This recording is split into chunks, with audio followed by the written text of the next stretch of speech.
He walked over and knelt beside her, rain dripping from his hair. "Are you all right, miss? That ankle looks pretty bad." She looked up at him with grateful eyes. "I slipped on the wet pavement. I think it's sprained. I've been trying to call for help, but my phone died and everyone just—" She gestured weakly at the passing crowd. "Let me help you," Martin said simply. He called for an ambulance, then shrugged off his jacket and held it over her head to shield her from the worst of the rain. When the dispatcher said it would be 20 minutes due to traffic, Martin looked at the young woman shivering in the downpour and made another decision. "There's a medical clinic 3 blocks that way," he said. "I can carry you there if you're comfortable with that. Get you out of this rain." She hesitated only a moment before nodding. "Thank you, I'm Emma." "Martin," he replied, and carefully helped her onto his back, piggyback style, the way he'd carried Sophie when she was younger and too tired to walk. The clinic visit took longer than expected. Emma had indeed sprained her ankle badly. Martin waited while they wrapped it, made sure she could reach someone to pick her up, and gave her his business card in case she needed anything else. By the time he made it back to the office, soaked to the bone and an hour late, the presentation was over. Mr. Caldwell called him into his office that afternoon. The older man sat behind his massive desk, his expression carved from stone. "Martin, I've always appreciated your work ethic," he began, and Martin felt his stomach drop at the past tense. "But this morning's presentation was critical. We had potential investors in that room. Your absence reflected poorly on the entire team. Sir, there was an emergency. A young woman was injured and—" Mr. Caldwell held up his hand. "I understand there are always reasons, but in this business reliability is everything. I'm afraid we're going to have to let you go. Human Resources will be in touch about your final paycheck and benefits." Just like that, 3 years of steady work ended. Martin cleaned out his desk in a daze, his colleagues offering sympathetic glances but keeping their distance as people do when they fear bad luck might be contagious. He drove home slowly, dreading the conversation he'd have to have with Sophie about tightening their budget even more, about possibly moving to a smaller apartment. Sophie took the news better than he expected. She hugged him tight in their small kitchen and said, "You did the right thing, Dad. Mom would have been proud." At 12, she was already wise beyond her years, shaped by loss into someone who understood what truly mattered. The weeks that followed were hard.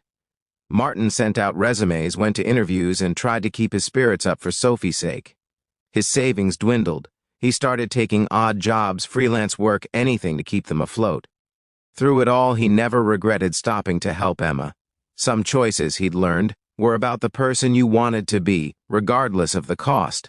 6 weeks after losing his job, Martin received a call from an unknown number. A woman's voice, professional and warm, asked if he could come in for an interview at Meridian Enterprises, one of the largest development firms in the state. He'd sent them a resume weeks ago and assumed it had disappeared into the void. The Meridian building was impressive, all glass and steel reaching toward the sky. Martin wore his interview suit, the one he'd had dry cleaned 3 times now, and tried to project confidence he didn't entirely feel. The receptionist led him not to a conference room, but to the executive floor. The door opened, and there stood Emma. But she wasn't dressed in casual clothes with a sprained ankle. She wore a sharp business suit, and behind her, Martin could see an office with her name on the door. Emma Caldwell, Executive Vice President.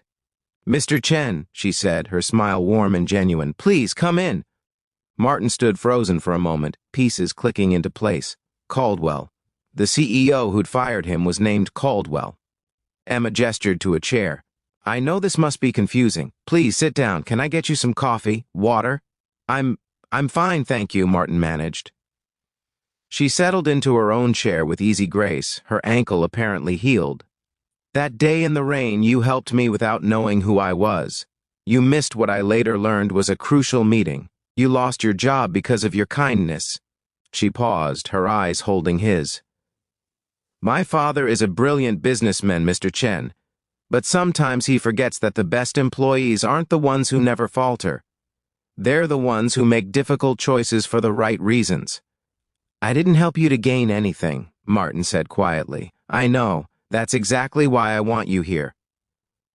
Emma leaned forward. I've spent the last 6 weeks learning everything I could about you. You're a devoted father. Your colleagues respected you. Your project completions were always on time and under budget. And when faced with a stranger in pain versus your own career advancement, you chose compassion. She slid a folder across the desk. Meridian is expanding our community development division. We need someone who understands that buildings aren't just structures. They're places where people live their lives. Someone who sees people, not just profit margins. I'd like to offer you the position of Director of Community Relations. The salary is considerably more than what you were making, and the benefits include full health care and a college scholarship fund. Martin opened the folder, barely able to process the numbers he was seeing. Miss Caldwell, I don't know what to say, you can call me Emma. And say yes. Her smile softened. My father taught me a lot about business, but you taught me something that day. You reminded me that kindness isn't weakness, that stopping to help someone isn't a distraction from what matters, it is what matters. Martin felt something loosen in his chest, a tension he'd been carrying for weeks. Then yes, thank you, Emma, truly.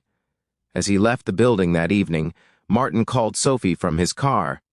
Honey, I have some good news, and as he drove home through streets touched by the golden light of autumn, he thought about how life has a way of coming full circle, how sometimes the thing that feels like an ending is really just a beginning in disguise. That night he tucked Sophie into bed and told her the whole story. She listened with shining eyes and said, "See, Dad? Good things happen to good people." Sometimes, he agreed, kissing her forehead.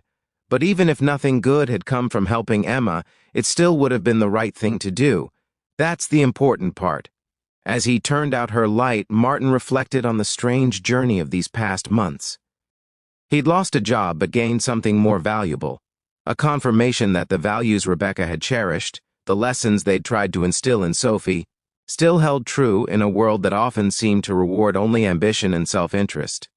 Kindness mattered. Character mattered. And sometimes, just sometimes, the universe had a way of acknowledging that. He thought he'd been teaching Sophie about resilience and integrity, but perhaps she'd been teaching him all along. In her simple faith that good things happen to good people, in her unwavering belief in him, she'd given him the strength to keep being the person he wanted to be, even when it was hard. Martin started his new job the following Monday, and he threw himself into the work with renewed purpose. But he never forgot the lesson of that rainy September day, that we define ourselves not by what we achieve, but by who we choose to be when no one important is watching, when there's nothing to gain, when the only reward is the quiet knowledge that we answered someone's need. And in the end, that knowledge is everything.